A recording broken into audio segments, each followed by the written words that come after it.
Point of view के साथ मैं हूं साइमा खान। आलमी सतह पर माहिरीन सेहत के मुताबिक माहौलियाती तब्दीलियों के बाइस मुतअद्दिद अमराज में इजाफा होगा, जिससे अमवात भी वाक़ होंगी। जितना ज्यादा माहौलियाती तब्दीलियों के बाइस लोग नकल मकानी करेंगे, उतना ही ज्यादा ऐसे हालात पैदा होंगे जो बीमारियों की अफजाइश का सबब बनेंगे। नाजरीन, कोरोना के मुकाबले में एड्स, टीबी और मलेरिया से कई ज्यादा अमवात वाक़ होती हैं, और आज हम बात करेंगे एड्स पर। एड्स की वजूहात और उसके बारे में पाई जाने वाली गलत फहमियों की। माहिरीन सेहत के मुताबिक कुदरत इलाही ने इंसानी जिस्म को मुख्तलिफ बीमारियों से बचाने के लिए निहायत ही मौसर और मजबूत दिफाई निज़ाम से नवाजा है, जिसको मुदाफ़ियाती निज़ाम कहा जाता है। इसी के तुफ़ैल जिस्म में इंसानी क़ुव्वत मुदाफ़ियत कारगुजार होती है, और इस मुदाफ़ियाती निज़ाम में खराबी के बाइस इंसान मुख्तलिफ बीमारियों का शिकार होता है। मोहलिक मरज़ HIV एड्स का वायरस बराह रास्त इंसान के मुदाफ़ाती निज़ाम को तबाह करता है। इस खतरनाक वायरस के हमले के बाद जो भी बीमारी इंसानी जिस्म में दाखिल होती है, निहायत संगीन और मोहलिक सूरत हाल इख्तियार कर लेती है। एड्स का वायरस ज़्यादातर खून और जिनसी रतूबतों में पाया जाता है। इसके अलावा ये जिस्म की दूसरी रतूबतों यानी कि थूक, आंसू और पसीने में भी मौजूद हो सकता है, मगर थूक, आंसू और पसीना बीमारी फैलाने का बाइस नहीं बनते। मुआशरे को इस मोहलिक बीमारी से पाक रखने और पहले से मौजूद मरीजों के लिए क्या एहतियाती तदाबीर हो सकती हैं, इस पर बात करेंगे। और बात करेंगे मुल्क के दारुल खुलाफा इस्लामाबाद की, जहां ये बीमारी फैलने की शरह तशवीशनाक हद तक बढ़ने लगी है।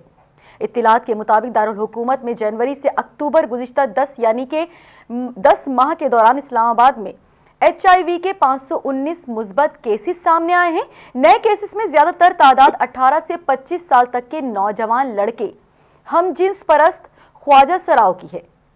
HIV के फैलाव के मजीद मुहर्रिकात, वजूहात और रोकथाम के हवाले से इकदाम पर बात करेंगे। इस वक्त हमें स्टूडियो में ज्वाइन किया है सना दरवेश साहिबा, जो कि समाजी कारकुन है। बहुत शुक्रिया सना साहिबा फैज न्यूज से बात करने के लिए। आज हम बात कर रहे हैं HIV एड्स के हवाले से, क्या कहेंगी आप? बहुत शुक्रिया फॉर इनवाइटिंग मी। मैं पहले थोड़ा सा करेक्शन करूं कि ये जो 1000 केसेस हर महीने रिपोर्ट हो रहे हैं, ये चारों सूबों से रिपोर्ट हो रहे हैं। रिपोर्ट इस्लामाबाद में, क्योंकि फेडरल हेल्थ वहां पर रिपोर्ट होता है ये, तो ये आ रहे हैं पूरे पाकिस्तान से तकरीबन 1000 के करीब केसेस हर माह। नहीं, सिर्फ इसी महीने इस्लामाबाद से 519 केसेस रिपोर्ट हुए हैं, सिर्फ शहर इक़्तिदार से हुए हैं। ओवरऑल पाकिस्तान के हवाले से बात की जाए तो वो तो अलग ही एक फिगर आ रही है सामने, लेकिन हम सिर्फ इस्लामाबाद की बात करें तो 519 केसेस हैं अब तक। जी बिल्कुल ऐसा ही है जी। तो ये एक एवरेज बन गई है कि तकरीबन हर महीने, अच्छा अगर आप ऐसे देखें तो पूरे पाकिस्तान में 2 लाख से करीब कब मरीज होंगे, तो लोग कहते हैं कि इसकी कोई प्रेवलेंस बहुत कम है, तो हमारी तवज्जो भी हट जाती है।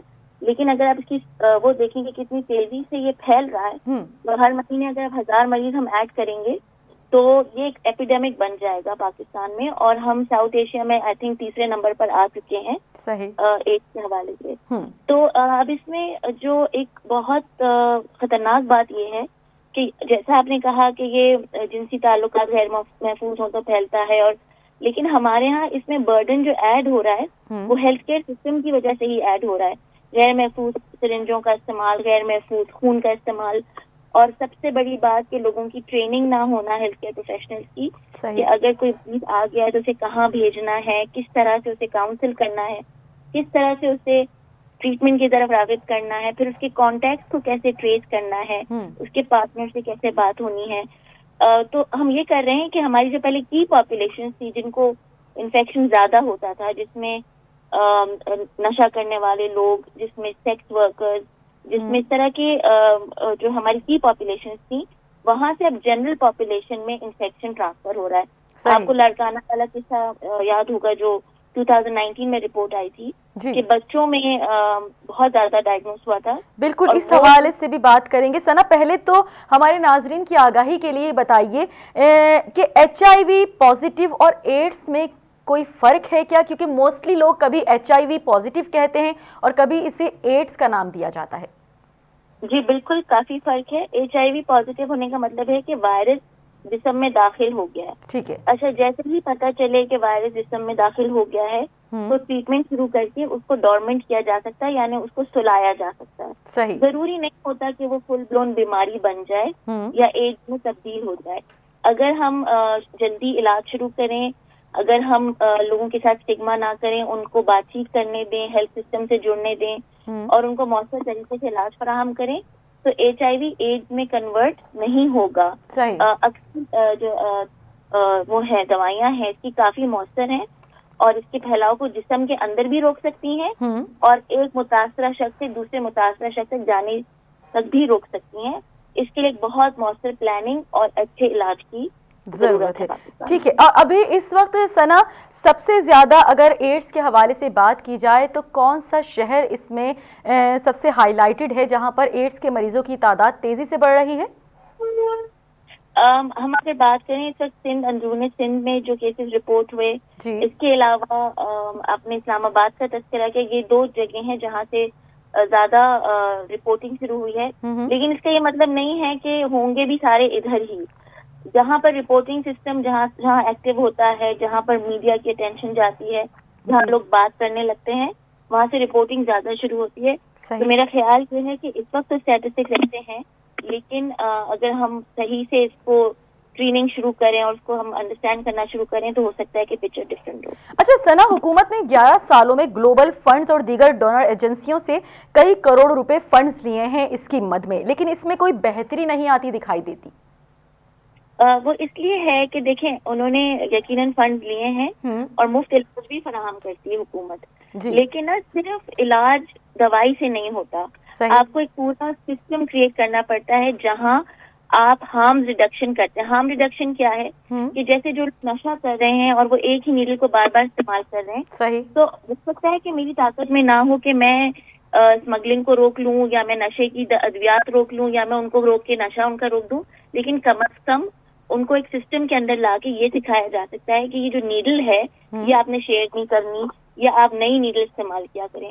इसी तरह जो सेक्स वर्कर्स हैं, लेकिन सना आपको लगता है कि जो नशे के आदी होते हैं, ड्रग एडिक्ट्स जो होते हैं, उनमें इतना सेंस होता है कि वो हमारी बात को या आप लोगों की बात को समझ सकें कि एक सिरिंज से वो एक दूसरे को इंजेक्ट ना करें जिसकी वजह से कई बीमारियां फैल रही हैं? क्या वो इतने होश में होते हैं? मैंने खुद ऐसे प्रोग्राम में काम किया है और सिर्फ इसलिए नहीं समझ पा रहे होते क्योंकि हम उनको हिकारत और माशरा उनको धुतकार रहा होता है।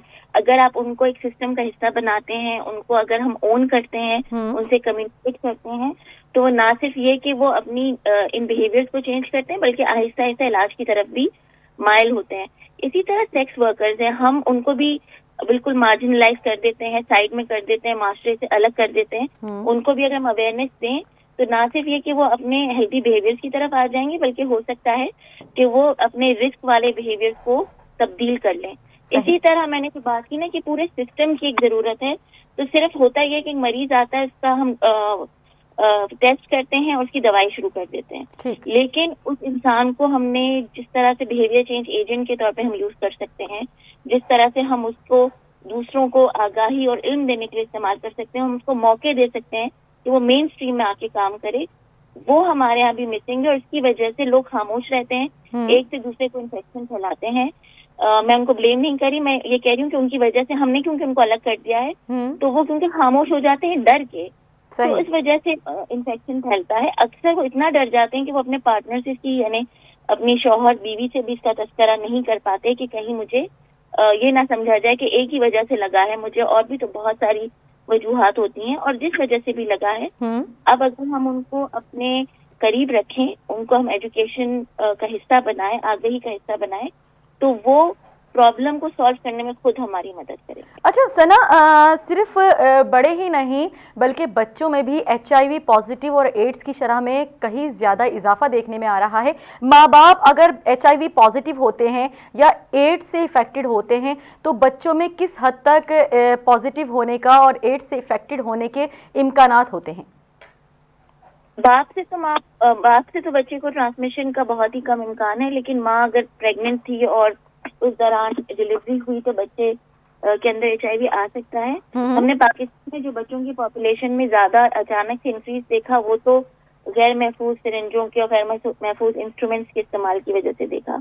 लेकिन ये बहुत मुमकिन है कि माँ से बच्चे में ट्रांसफर ना हो सो मच सो कि हम कहते हैं कि अगर माँ HIV पॉजिटिव है तो बच्चे को दूध भी जरूर पिलाए, क्योंकि माँ का जो दूध है वो ज्यादा प्रोटेक्शन देता है बजाय कि खतरा दे बच्चे को। ठीक है, बहुत शुक्रिया। समाजी कारकुन सना दरवेश हमारे साथ मौजूद थी और आगाही फराहम कर रही थी कि HIV पॉजिटिव और एड्स दो अलग अलग बीमारियां हैं और HIV पॉजिटिव के इम्कानात हैं कि उससे बचा जा सकता है, उसको ख़त्म किया जा सकता है, लेकिन एड्स ऐसा मरज़ है जो बढ़ता ही चला जाता है। इसी के साथ यहाँ वक्त हुआ है ब्रेक का, हमारे साथ रहिएगा।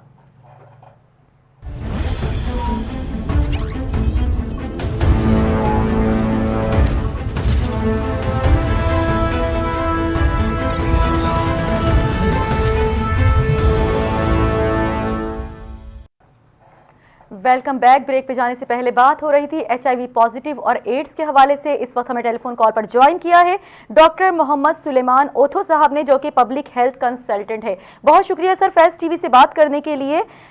बात कर रहे हैं HIV पॉजिटिव और एड्स के हवाले से, क्या कहेंगे आप? देखिए, ये एक ऐसा इम्पोर्टेंट इशू है, जैसे कि कल हम इसका दिन भी मना रहे हैं इंटरनेशनली, और ये एक इम्पोर्टेंट इशू है पाकिस्तान के हवाले से, जिसके बारे में लोगों को जानना और उसके बारे में हिफाजत के बारे में सोचना बहुत अहम बात है जी। और एट द मोमेंट हमारे पास इन रीसेंट टाइम्स जो है पिछले 10 माह में जो नंबर ऑफ केसेस है वो काफी तेजी से बढ़ता हुआ मिला है। तकरीबन 7,700 प्लस के करीब नए केसेस हमारे यहाँ आइडेंटिफाई हुए हैं पिछले 10 माह में जी। और सर इस्लामाबाद में इस वक्त 519 नए केसेस सामने आए हैं। जी हाँ, बिल्कुल ये है, और एक्चुअली ये डिपेंड करता है कि जितना हम उसकी यानी कि स्क्रीनिंग करेंगे तो हमें फाइंड आउट होंगे केस। अच्छा, मोस्टली ये केसेस 18 से 25 साल तक की उम्र के लड़कों में पाया जा रहा है। क्या वजूहात है इतनी तेजी से केसेस फैलने के?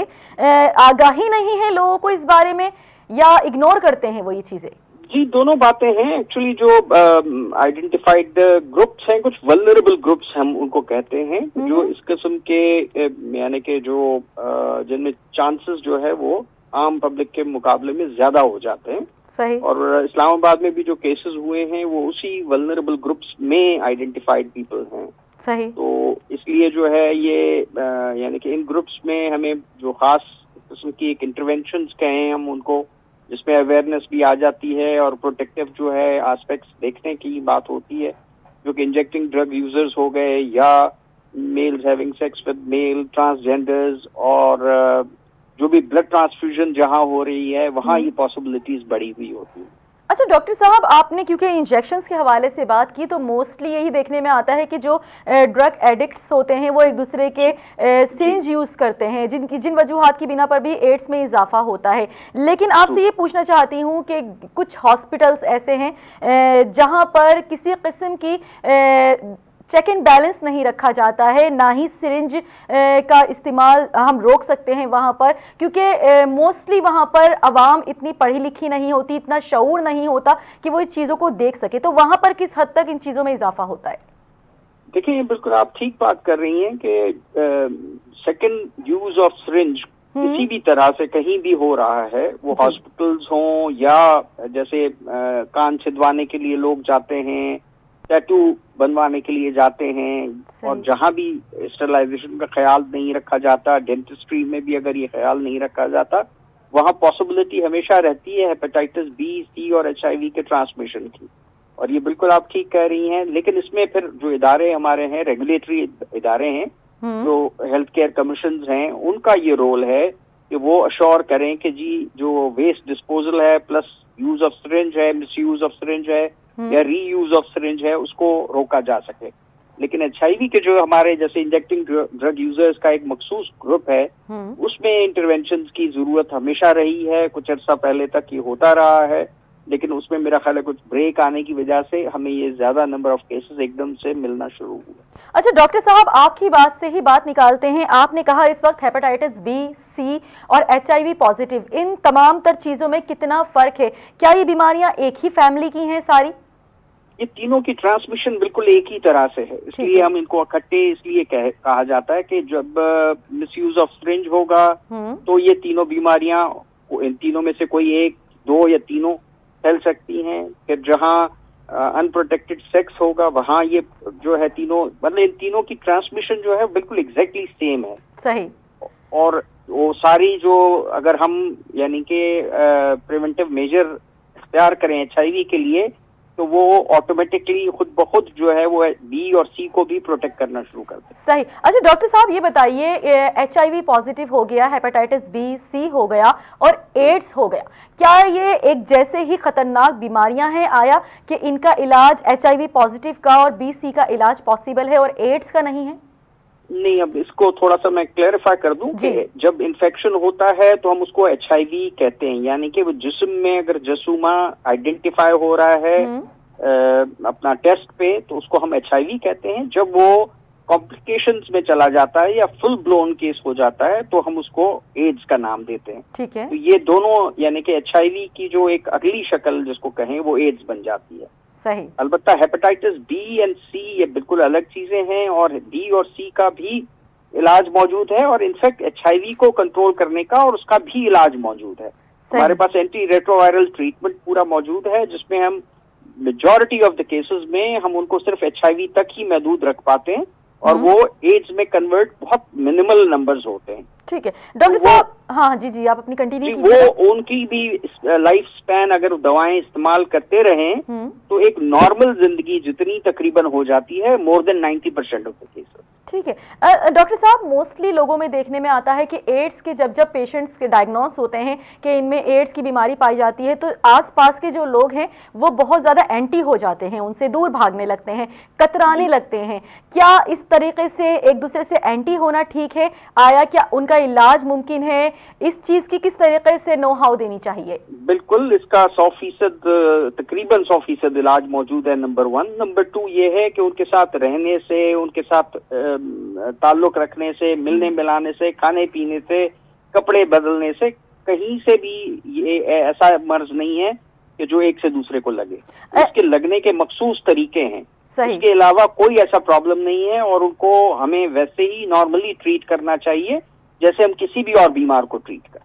डॉक्टर साहब, एड्स से बचाव किस तरीके से मुमकिन है? और अगर जाहिर है अगर एड्स जैसी महलिक बीमारी लग जाती है तो किस तरीके से उसका इलाज किया जा सकता है? हमारे नाजरीन की आगाही के लिए बताइए।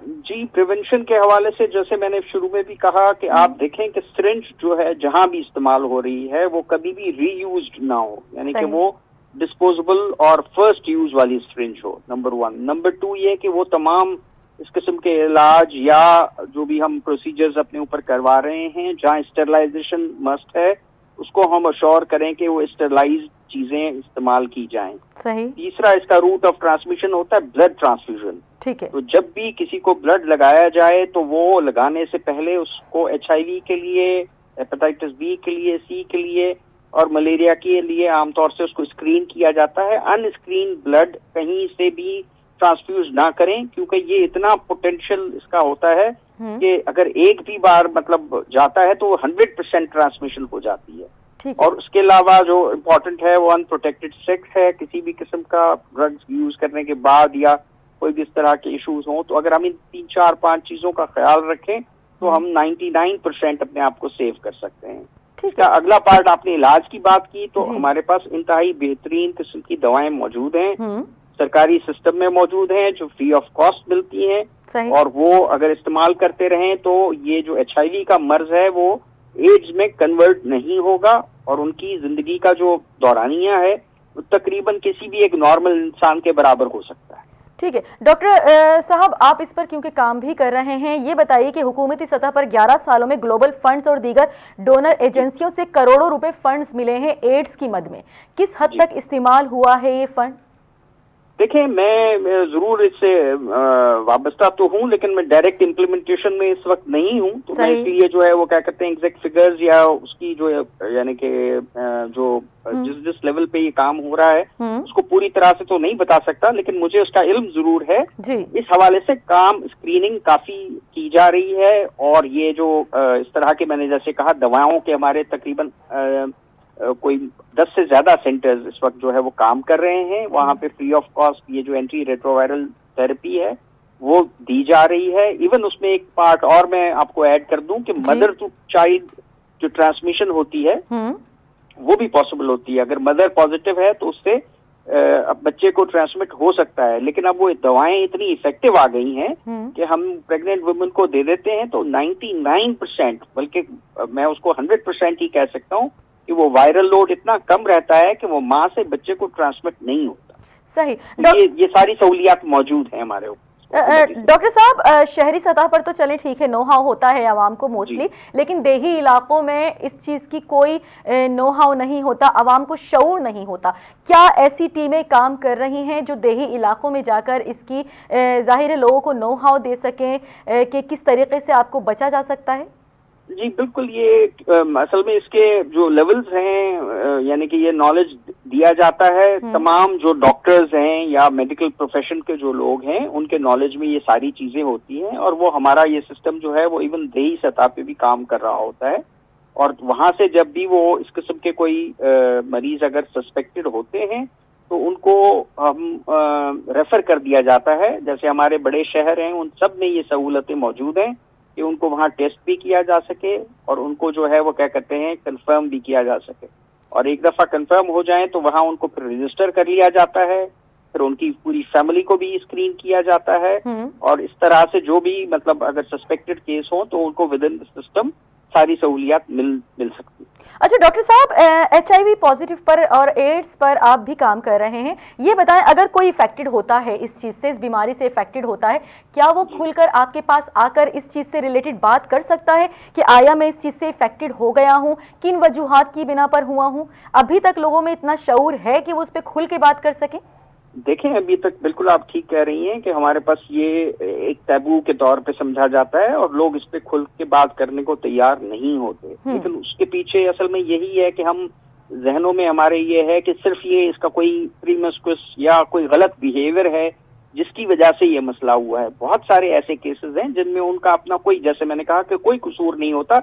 अगर किसी इंजेक्टेबल के थ्रू, किसी नॉन स्टेरिलाइजेशन के थ्रू या ब्लड ट्रांसफ्यूजन के थ्रू किसी को लग गया तो ये उसमें उसका अपना कसूर आमतौर से होता भी नहीं है। सही। तो अगर ऐसी कोई बात हो तो मैंने जैसे कहा कि हमें इन लोगों को किसी भी और मर्ज की तरह अपनाना चाहिए और ये समझना चाहिए, खुल के बात करनी चाहिए अपने मौलिद से, और मौलिद फिर उसको सही तरह से गाइड भी कर सकता है और सही जगह पे उसको रेफर भी कर सकता है और उसके बाद उसको कंप्लीट ट्रीटमेंट बआसानी मिल सकता है। सही। डॉक्टर साहब, जाते जाते हमारे नाजरीन की आगाही के लिए ये शऊर देते जाइएगा कि किस तरीके से इन तमाम तर बीमारियों से बचा जा सकता है।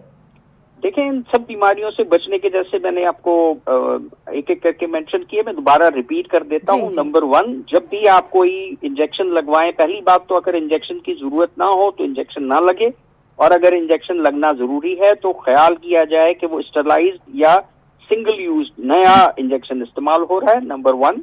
नंबर 2 ये कि कोई भी अगर आपके ऊपर प्रोसीजर हो रहा है, चाहे वो डेंटिस्ट्री का है या कोई ऑपरेशन हो रहा है, तो ये बात अश्योर करें कि जो स्टेरलाइज्ड जगह हो या ऐसी हॉस्पिटल में या ऐसी जगह से आपको इलाज हो कि वहाँ उसकी स्टेरलाइजेशन का या उसके इन्फेक्शन रोकने का पूरा इंतजाम मौजूद हो। ठीक है। नंबर 3 ये कि ब्लड जहां भी आपको ट्रांसफ्यूज हो रहा हो, जब भी लगाया जा रहा हो किसी को भी, तो अश्योर किया जाए कि वो इन तीनों बीमारियों के लिए स्क्रीन हो, स्क्रीन्ड ब्लड आपको लगे।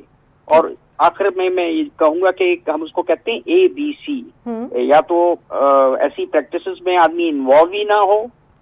B हम कहते हैं कि be faithful to your partner, अगर आप अपने पार्टनर तक महदूद रहेंगे तो चांसेस उसके मिनिमल हो जाते हैं। और C, अगर कोई ऐसी सिचुएशन है तो उसमें अगर आप कंडोम यूज करना चाहें तो you can use that and that will prevent all of these problems. ठीक है, बहुत शुक्रिया। डॉक्टर मोहम्मद सुलेमान ओथो साहब हमारे साथ मौजूद थे। बहुत बेहतरीन बात की उन्होंने, कहा कि HIV पॉजिटिव और एड्स 2 अलग अलग बीमारियां हैं, इसके अलावा हेपेटाइटिस B और C भी अलग अलग चीज़ें हैं। HIV पॉजिटिव जो इन्फेक्टेड पेशेंट्स होते हैं HIV पॉजिटिव के और हेपेटाइटिस B C के, उनका इलाज मुमकिन है, और एड्स के लिए भी अब हुकूमती सतह पर इतनी बेहतरीन दवाएं प्रोवाइड कर दी गई हैं कि उनसे इलाज मुमकिन हो सकता है।